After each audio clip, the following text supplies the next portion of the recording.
Donc, je vais corriger ton projet qui consiste à donc réaliser une intégration web. Alors, tout d'abord, le cahier des charges, présentation d'entreprise à l'origine du besoin. Club Auto est une entreprise de vente et de location de voitures. L'entreprise souhaite une présence en ligne et appelle à une agence web afin de créer son site vitrine.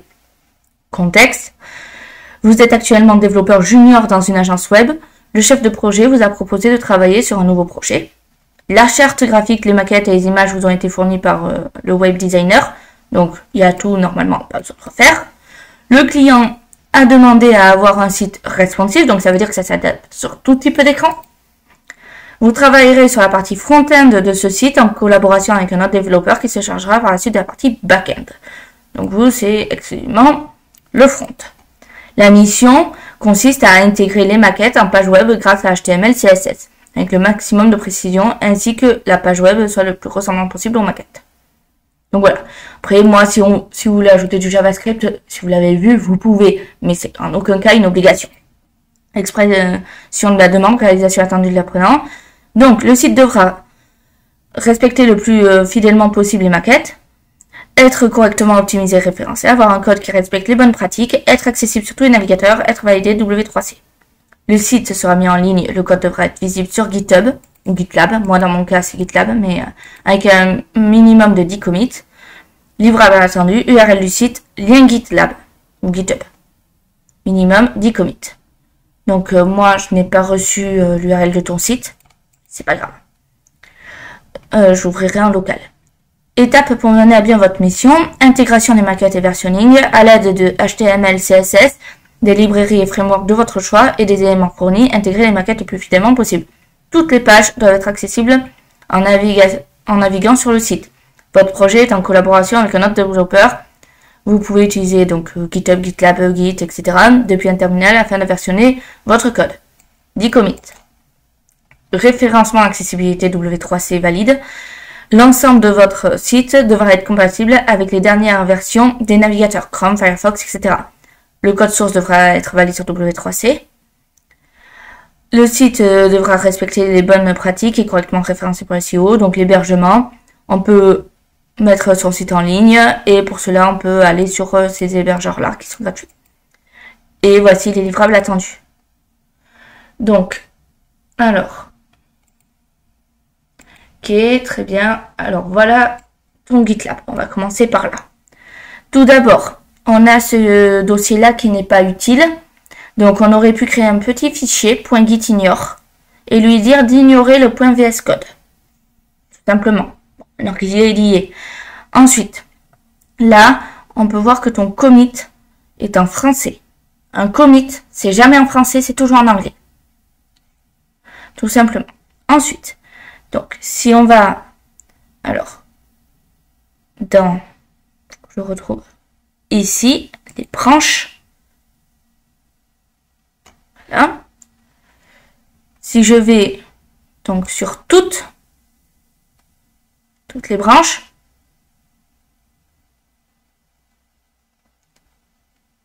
on peut voir que je n'ai qu'une seule branche.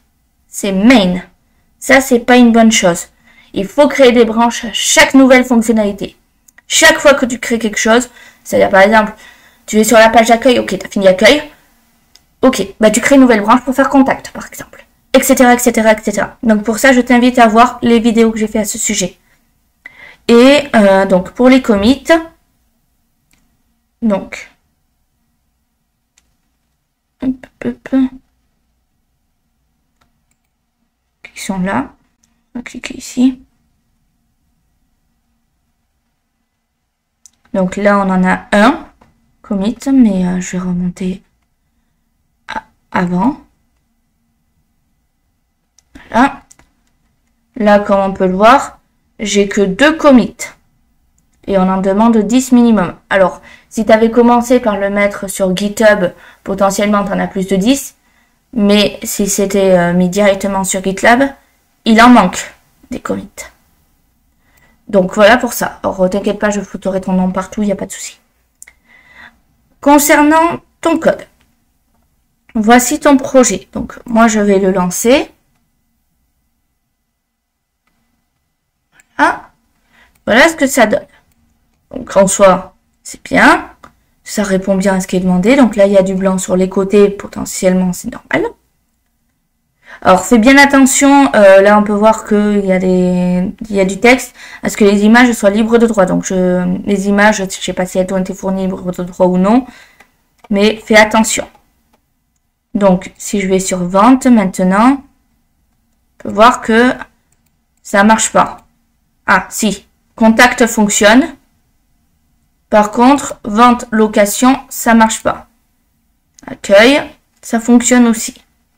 Donc là, tu as 2 pages qui ne fonctionnent pas sur le site. Je fais inspecter. Alors, je teste en premier le site parce que je vais te montrer les corrections à faire après. Donc là, si on regarde, je teste le responsive. Hop. Là, comme on peut voir, il y a un problème de clic. J'ai beau cliquer, ça s'ouvre pas. Donc, je vais le mettre en mobile L. C'est pareil, ça s'ouvre pas.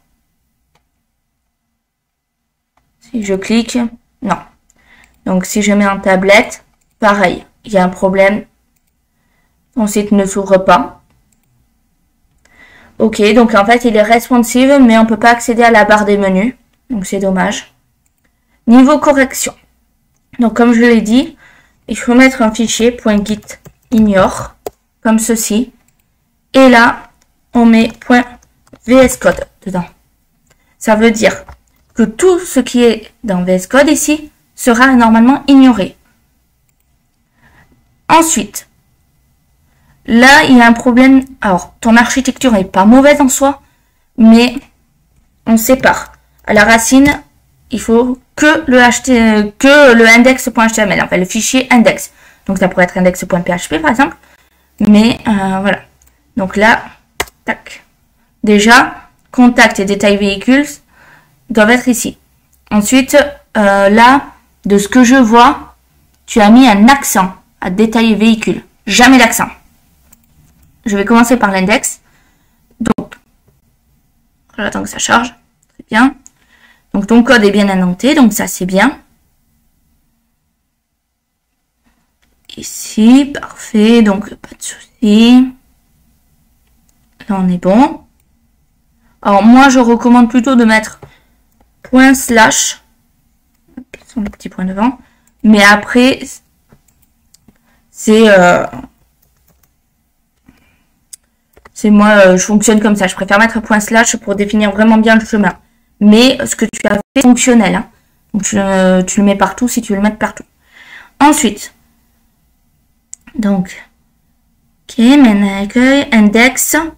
Là, comme on peut le voir, tu n'as pas les chemins. Et là, on a contact.html. Donc là, il va falloir corriger ./html/ contact.html. Comme ceci. Ensuite, donc, là, on est bon.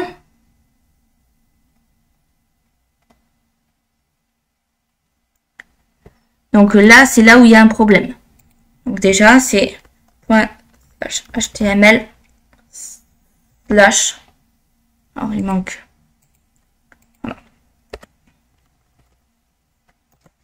Voilà. Et là, jamais d'accent. Donc, il faut enlever. Et en plus de ça, donc là, ok.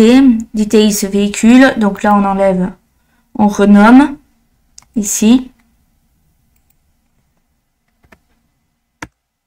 Comme ceci. Voilà. Alors, évite les véhicules 1, véhicule 2 dans le nom des images. Mais vraiment le type de véhicule que c'est ou comme tu veux. Mais voilà. Pareil pour là. Alors là, par exemple, une personne aveugle ne peut pas surfer correctement. Pourquoi? Parce que tu dis icône étiquette. Très bien. Mais c'est une étiquette de quoi? Elle en sait absolument rien. Donc son logiciel vocal ne va pas comprendre en fait. Il va lui dire, enfin si il va comprendre, il va lui dire icône étiquette. Icône étiquette. Et la personne, eh ben, elle va se dire non mais en fait c'est pas adapté pour moi. Je suis aveugle, je le vois pas. Donc je quitte le site. Et potentiellement tu perds un client. Alors oui je suis d'accord, c'est un truc automobile, donc une personne aveugle, bon, c'est un truc auto, d'accord. Mais c'est pour, de base, le principe est valable pour tout. Très bien. Donc là, c'est pareil pour ça. Hein, Facebook carré, non. Par exemple, icône du logo Facebook. Parce que la personne, elle s'en fiche qu'il soit carré, rond ou triangle, hein, si elle est aveugle. Donc voilà. Pareil pour ça. Donc voilà. Alors, pour les autres images, si on prend celui-là, icône de téléphone, icône de localisation. Ok. Donc là, par exemple, tu vois, c'est déjà mieux. Aller de voiture. C'est un peu mieux. Donc voilà, ça c'est à retravailler. Donc le SAS. Ok, hop. Ok, donc là, c'est pas mal, les noms, pour certains. Je vais aller sur Contact maintenant. Alors, bien évidemment, ça veut dire que là, il faut tout modifier, // Pareil pour le CSS. Hein. Je vais pas tous les corriger, mais dans les grandes lignes, ça donne ça. Alors, évite ça. Non, pas ça. Ça, la ligne 35 surtout. C'est ce qu'on appelle du code mort. Et il faut jamais laisser ce genre de code traîner.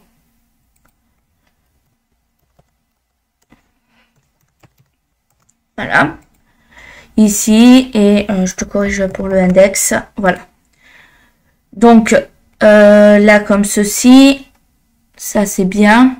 Alors, si tu veux mettre que c'est obligatoire, tu as le required qui existe. La suite, required, comme ceci. Ça veut dire que au lieu de mettre une étoile, bon, tu peux laisser ton étoile, hein, mais la personne sera obligée de remplir ce champ. Voilà. Et donc là, pareil pour ça. Non, et j'ai fait une erreur. J'ai pas regardé. Ça, c'est bon. C'est juste... Voilà. Ça, c'était bon. Pour details véhicules, donc pareil, il faut corriger les chemins d'accès. Alors, tu verras plus tard, si tu prends PHP ou d'autres, hein, que tout ceci, tu le mettras en fait au même endroit. Pour éviter de le répéter en boucle, en boucle, en boucle. Donc, voilà. Donc, c'est bien. Bon, mis à part les chemins, que vu que j'ai bougé, il faut corriger. Pour le CSS. Donc là, tu importes.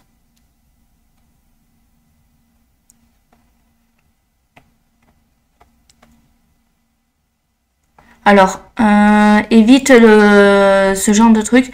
Image accueil. Tu mets IMG Home si tu veux. Ou voilà. Parce que on code en anglais. Donc, je n'ai pas regardé précisément. Mais si tu as mis tes noms de classe en français, il faut, par exemple, article choix, là, cet ID là, en fait, il faut le mettre en anglais. Pareil pour les noms de classe, voilà. Par exemple, ID achat ici, c'est en anglais aussi. Ok. Donc bon, dans l'ensemble, c'est bien, quelques petites corrections à faire. Mémorise bien que ici, tu ne dois avoir que à la racine ton index. Et ensuite, bon, et autre chose qu'il manque, c'est le readme.md.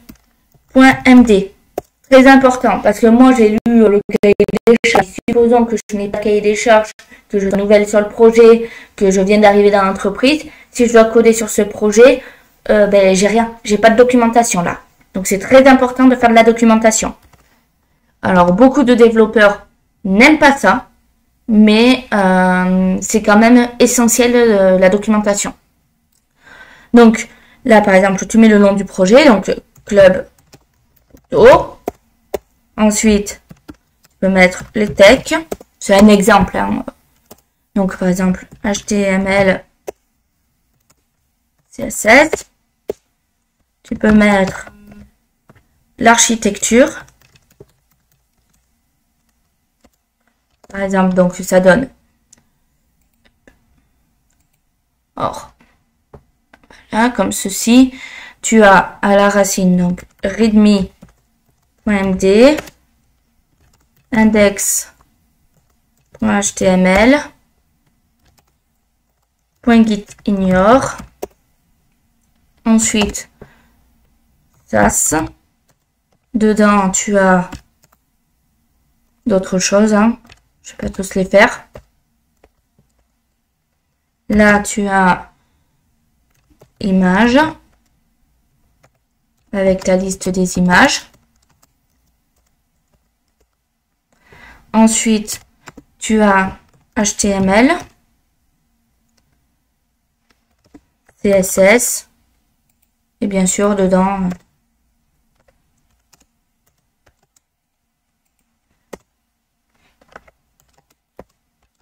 voilà, dedans tu as tes fichiers. Voilà à quoi ressemble pour l'architecture, par exemple.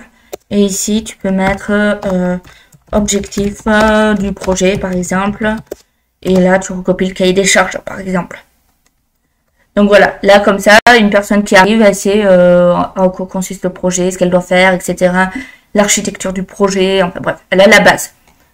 Ça remplace pas Confluence, bien évidemment, mais ça permet, si on a des installations particulières à faire, de savoir ce qu'il faut faire.